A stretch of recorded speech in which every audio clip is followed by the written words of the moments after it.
Hey guys, so welcome back to my channel. I am your host Sleepy Celestial. Now guys, let's get right into this. So guys, welcome back to my channel. I hope you guys welcome back. Now I'm apologizing due to the fact that my semester just ended. So now I'm gonna be able to catch up with you guys to talk about what's planned. So we're covering Lady Gaga's 7th studio album Mayhem. One thing I could appreciate about Lady Gaga is that she is a trailblazer. And as every trailblazer, she has redefined pop culture in so many different ways. Either Born This Way, or Chromatica, or Jolene of Joanne, or even, you know, Abracadabra, which is her latest song. Everything that Lady Gaga has touched has turned to gold. She is a artist of this generation that I could compare to the modern time David Bowie.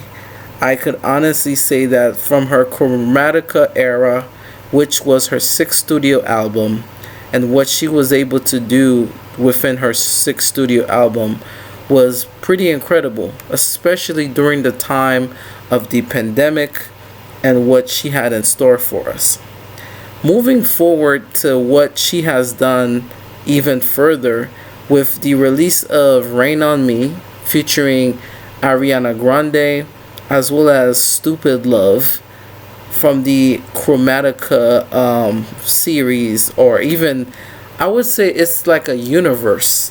The promotional of the Chromatica and how it was promoted, especially during the pandemic, and how she received the VMA Tricon Award, which was the first artist to ever receive that, which a lot of people should understand that Lady Gaga is a very powerful musician and that she's able to put herself into spaces that is able to morph her talent into different things. She is the chameleon of the modern musician of the industry.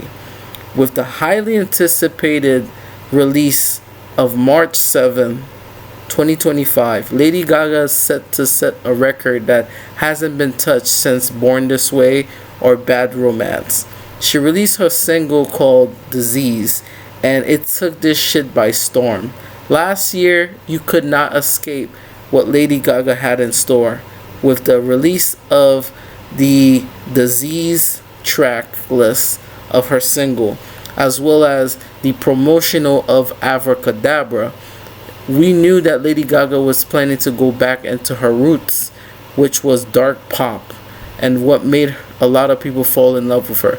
One of my favorite clues about this album is that the greedy tone of the entire album and how she is able to put in a spectacle show to show that why she is the force that she is. I think my favorite song overall from the whole track so far, definitely Disease, is on a loop right now. I love Zombie Boy. I definitely love Perfect Celebrity. That is my jam. I love it.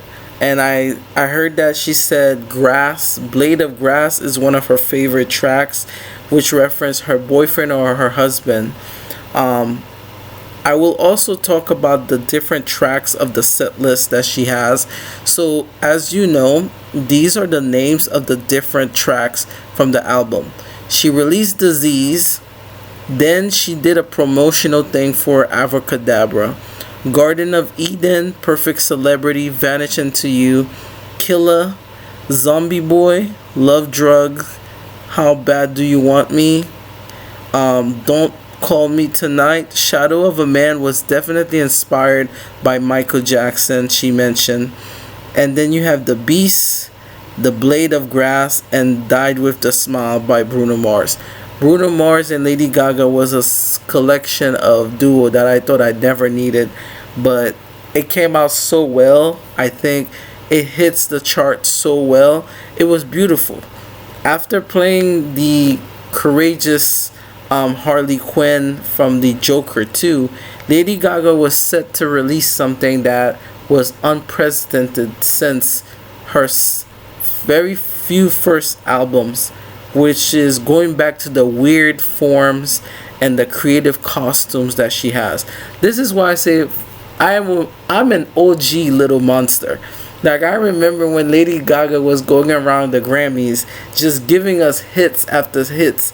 And like I said, Married Tonight is still my favorite song from Lady Gaga. Like, when she dressed up at the end of the song and just kept going, like, Married Tonight, that was my shit. I could not escape this shit.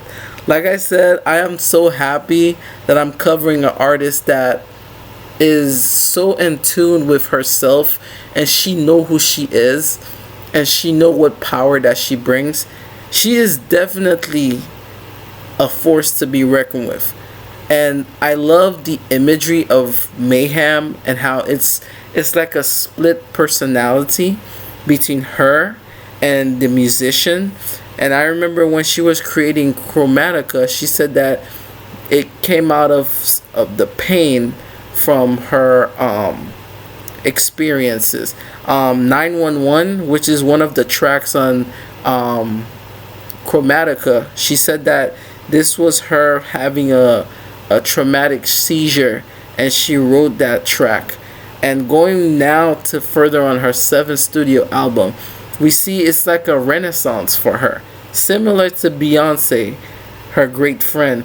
And she even teased Telephone Part 2, which I still this day now, looking back from last year when Lady Gaga was sitting next to Beyonce, with Beyonce releasing Act 2 Cowboy Carter, and later on Lady Gaga releasing Mayhem, it seems like those two are meant to meet sooner than you think. And Beyonce has been teasing this since forever. But when Lady Gaga announced that yes, there is a part 2 of Telephone coming, that is 15 years since Telephone released back in 2005. 2010? I think it was 2010. So guys, this is an amazing experience. I think that what she plans on doing for future pop stars and what is capable and what is possible to reinvent yourself, I think Lady Gaga is a total package, and I am honored to bring Lady Gaga onto my channel.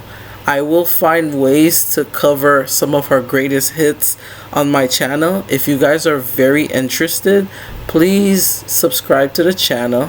If you are interested to see Mother Monster on my channel, I will definitely make her own playlist, as well as the start of the Mayhem on my channel, and they will work along with the Beyonce Act 2 Cowboy Carter, which I will be talking about Chapter 2, which will go by tomorrow, I think. But like I said, Lady Gaga is here to stay on my channel, and I am so happy that this is the first time I'm covering her, but I'm covering her backwards. The last time I covered her was when she performed, the Chromatica at the VMAs, when I covered the VMAs. So it's pretty insane that going back now to see what Lady Gaga is capable of doing.